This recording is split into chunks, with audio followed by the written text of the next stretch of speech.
Okay, this video is why are modern men so feminized? Hollywood, when I was young, was full of macho men, big heroes like John Wayne, Charlton Heston, Sylvester Stallone. There were tons of macho guys like it. That was considered normal. Okay, nowadays, one doesn't see macho men in Hollywood anymore, ever, or on TV, One sees fat, wimpy men like Homer Simpson and the Family Guy. Okay, they've degraded the image and reputation of the father in the home. Modern Hollywood stinks at everything. I haven't been there to a Hollywood movie in over 25 years because it's always bad. 100% of the time, it's always bad. There's no reason to go. Modern lefty woke culture, it hates men, and it always portrays men as feminized, wimpy beta males. Corporate culture and pop culture promotes feminism, and it comes from Satanism. Feminism comes from Satanism. That is well known, that it's saying that the woman should, obey the snake in the Garden of Eden because he's really her friend, because he tells her to be educated and independent of Adam. Okay, that's where it comes from, going all the way back to Mary Wollstonecraft Shelley and all of that, and Godwin and all that stuff.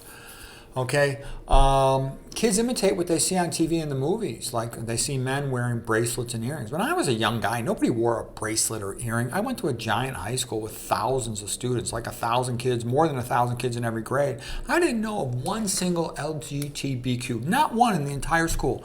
Now, I'm sure there might have been some, but nobody ever heard of it. Okay, I never heard of it. I wasn't aware of it. I saw one in real life in person when I was in college, but that's how rare it used to be. Nowadays, 20% of kids identify as one of those things.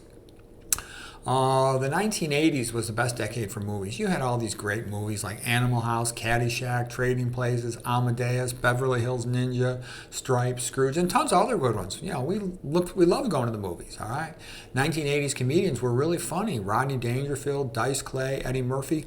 All of those guys would not be allowed today. They'd all be considered too vulgar, misogynistic. Look at the word misogynistic. Everybody knows the word misogynistic. Nobody knows misandry, because it's considered normal and acceptable to make fun of men and insult men. But God forbid you criticize a woman. Oh my gosh.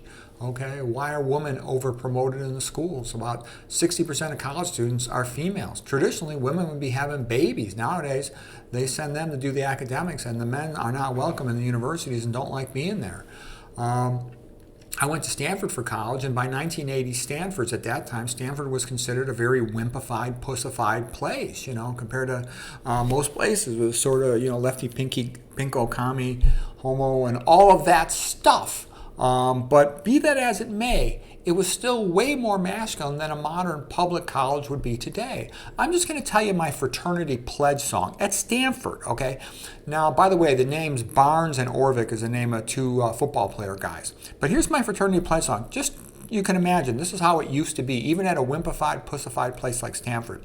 Mary Ann Barnes was the queen of all the acrobats. She could do the tricks that would give the men the shits. She could shoot green peas from her fundamental orifice, do a double somersault, and catch them on her tits. She's a great big fat chick, twice the size of Orvik, with hair on her ass like the branches on the tree. She could ride, rope, shoot, fuck, climb a tree, and drive a truck. That's the kind of girl that's gonna marry me. We had to sing that a whole bunch of times. I still remember it verbatim, okay?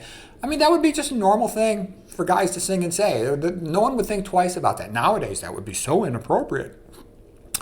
Okay, public schools, they feminize the children. Almost all the teachers are women, and the curriculum is very, very, very feminized, anti-male, anti-history, anti-religion, tries to turn the kids into hedonistic atheists. They don't learn anything about the ancient Greeks and Romans and the sense of nobility, gravitas, the Bible in schools. Religion is taken out of the public schools. They changed the history of the United States. It used to be great and noble, about freedom and pride, the American dream, and all the great ancestors. Now they try to make it evil and racist and colonial and bad. That's not true. It's the greatest history ever founded in the history of the world. They degrade our founding fathers like G.W., Thomas Jefferson, Alexander Hamilton, and the rest of them, okay? All of this makes children more hedonistic and superficial. They don't have any ancestors to look up to or to imitate, so they just get caught up in contemporary trends. They're unaware of man's potential for nobility and greatness, okay? to get into a grad school, and for a lot of jobs too, a man has to almost act like a female at his interviews. He has to be real phony and wimpy and superficial, or he can't even get a job, okay? Human resources at lots of places won't hire a macho man. But macho men have a lot of strength, and they're often the best, most talented workers, but they're not welcome. They're not allowed, and they're certainly never going to be allowed to move up in management. They're going to be blocked every step of the way, and everybody knows it. They're scapegoated in society. All of society's problems are blamed on its most talented members. That is true. Monopolies don't have competition, and they often hire a mediocre female rather than hire a talented man. You know, if you got a small business, you want to be successful. You want the smartest, hardest working, most talented people. But if you got a monopoly, you don't care. You can play all these games and, and have all this social hiring that has nothing to do with quality because you have no competition. It doesn't matter. The majority of kids, they grow up in divorced homes. Women are better parents until puberty because they can be more in tune with the child's emotions. But after puberty, men are much better parents for children, especially for boys, than women are. They give them a better objective sense of responsibility and duty and perception of reality. Women tend to give their kids an unconditional love, which they need, but they're not often in touch with reality. They always think their kid is better than he or she is. Boys raised without a father figure, they become impulsive. They're poorly behaved. They don't listen well. They don't respect authority in other men. They don't respect the hierarchy. So coaches and teachers at a higher level, the really talented ones, coaches and teachers, they don't really want anything to do with kids like that. If a kid doesn't listen, he's rude and impulsive. It's like, well, get lost, pal. So these tend to be very low functioning in school and in life. Okay, divorce court totally favors the woman over the man. It's for multiple reasons. Number one, to feminize society, but there's more to it than that. Corporations, which control a lot of the financing, which determines what happens in the court system, they want the money going to the woman because women tend to be very irresponsible with money. They tend to greatly overspend beyond their means, and so the corporations get to take the money away from the family, and that contributes to making people poor. They know that women love to spend money in an irresponsible manner. And they want society to be feminized. They want children to be raised without fathers because they know this lowers the functional ability and productivity of the children. Think about it. If you're a big corporation owner, run a big corporation, do you want all these riffraff pros competing with your child? No.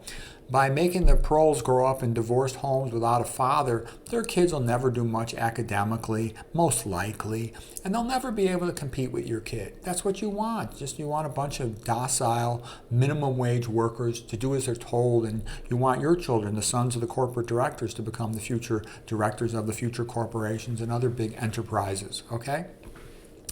Nowadays, almost everybody is poor. When I was a kid, I grew up in a middle-class neighborhood, and all of my friends, except for one, the mom was a stay-at-home mom, okay? The one house where the mother had to go work was because the parents were divorced, and that would be the place where there would be parties. So nowadays, like I said, when I was young, you just have the father would work and he'd make plenty of money to buy a nice house in a nice neighborhood. Nowadays, you can have the mother and the father working and they still, together with both of them working, can't make enough money to buy a house in a decent neighborhood. I got friends that are doctors and they can't afford to get a decent house in a decent neighborhood, okay? It's bad. I've never seen America anywhere near this poor. We're like in the Great Depression and everybody tries to pretend it's not happening again. Let's see, what else?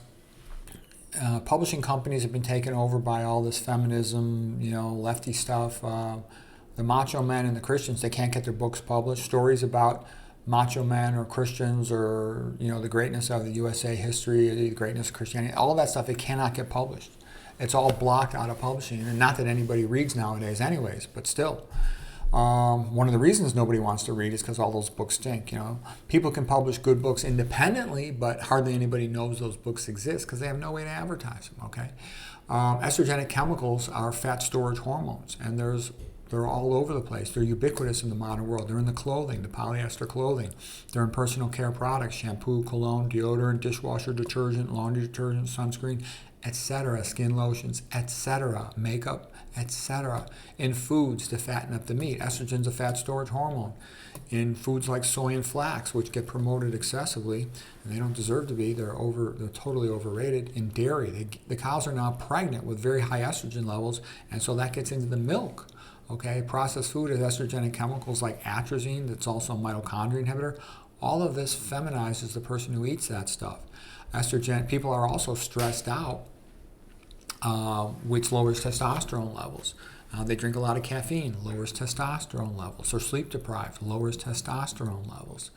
Estrogenic in plastic bottles for water, for oil, for cooking oil, and fast food often comes in plastic containers, and they heat it up in the plastic. The plastic gets into the food.